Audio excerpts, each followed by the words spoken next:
Hi guys, welcome to my YouTube channel. My name is Ray Breezee, and today I'm going to be talking about how to make your bass sound better in the mix. Let's talk about it.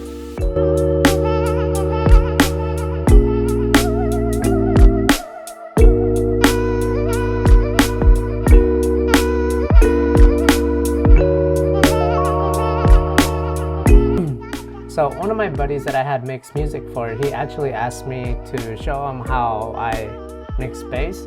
And so this is for Joseph. I'm showing you how to mix a bass and anybody else that's interested. So let's get right to it.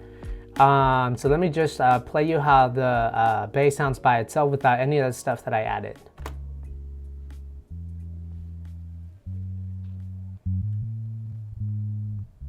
All right, and then now let me show you how it sounds after I mixed it.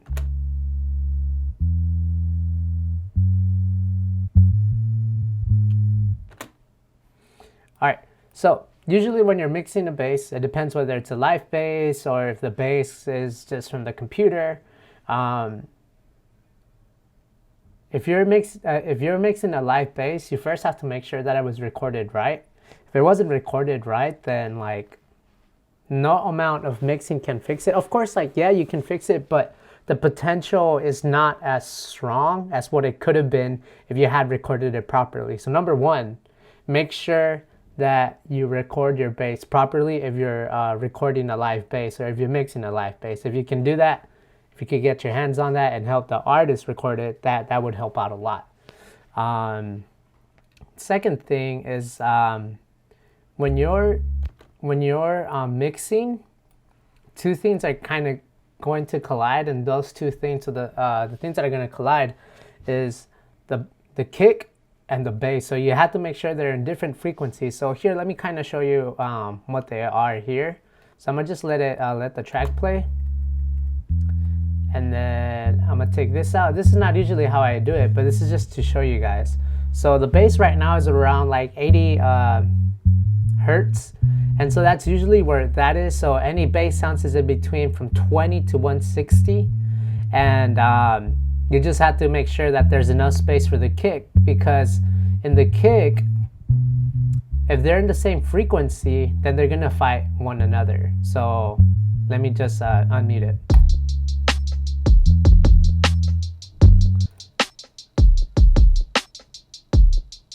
So you see, even then, the kick sometimes goes a little bit high. Here, let me just solo the kick. See, it's in between 20 and 80. So then when you play it, you could still hear the kick and the bass, and you can hear it a lot more because they're in different frequencies. So like I said, the second thing you have to make sure is that they're in different frequencies, so that you can hear each, so you can hear the kick on its own frequency and the bass on its own frequency. That's practically what mixing is. You let everything have to be or live on its own frequency, and sometimes you can't do that, so you have to figure out how to fix that. But anyway, so that's that. So then once you figure that out, then you start mixing, because you already know what's on what frequency, so you know what to make, how to make the bass sound better, or how not, or what frequencies not to like cross over. So let's go to the first thing that I did. So I'm gonna bypass everything that I did.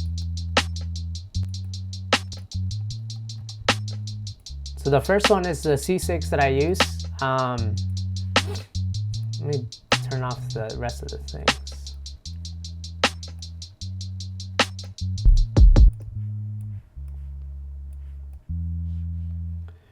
All right, so for this one, I just practically loaded, so this is Wave C6, and I had loaded bass, and I just chose bass A. You go through the different presets, and then you just choose whichever one you think that sounds good. And then from there, I added this one, which is just kind of the same thing that I had added last time to the vocals. So what I done, I just chose the frequencies that I thought that would sound good, or that needed more extra oomph to it. And so this is what I added. And so let me see what it sounds like without it. So here the lower frequencies, like this one, are the ones that I are the highest, and so it sounds a little bit better like that. And then I added this other one. And so what this one does is a supercharger. This is comes with Native Instruments, a plugin I had bought. And then I had just added, I just practically put bass and then added punch and dirt. And that's all I really did. But it sounds a lot better than what it had originally. So let me take it off. Like, it's more in your face. You could hear it more. It's more present. And that's what I used it for. And then the Slate Digital Virtual Mix Rack. I don't think I did too much with this one, but let me check. I'm opening it up. Now I just practically went to the classic strip, and then that's all I really did. I probably turned down a couple of stuff because it was too loud. But sometimes if that's too loud, if you're too lazy to manually fix it all, you could always just turn it down. Actually, hold on. It's been a minute since I've mixed.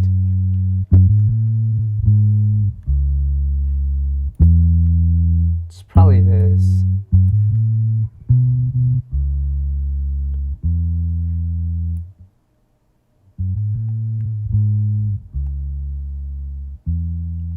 That works. And then the last thing that I added was a vocal rider. So sometimes certain parts in the live bass, sometimes it'll be not as loud as played as the other parts. So then you just have to make sure that like everything is kind of like exactly the same, just so that the bass can sound constant throughout the whole song. Otherwise, sometimes it sounds weird if it's not like constant throughout the whole song. But that's practically how I mix bass. Of course, like it depends on the track, but this is what I had done. And then let me just go to the kick and then just see what it sounds like. But here you could clearly hear every single instrument. So you have to make sure everything lives on its own frequency.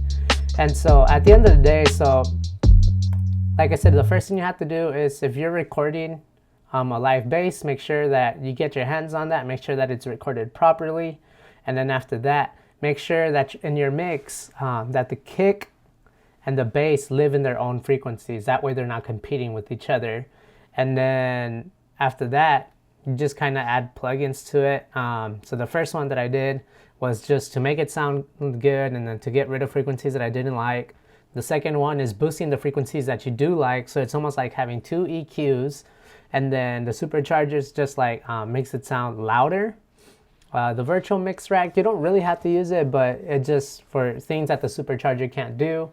You're using the virtual mix rack. And the last thing is a vocal rider to make sure that everything is at least sounds the same, because sometimes certain parts sounded louder than the other when I was mixing this. And so yeah, but that's how I mix a bass. And if you guys have any questions, you guys can hit me up. I know this video is a little shorter, but I think it's pretty self-explanatory. But thank you so much, and bye-bye. Hit the like button and subscribe, and let me know what you think of the video. Thank you so much. You guys have a great day.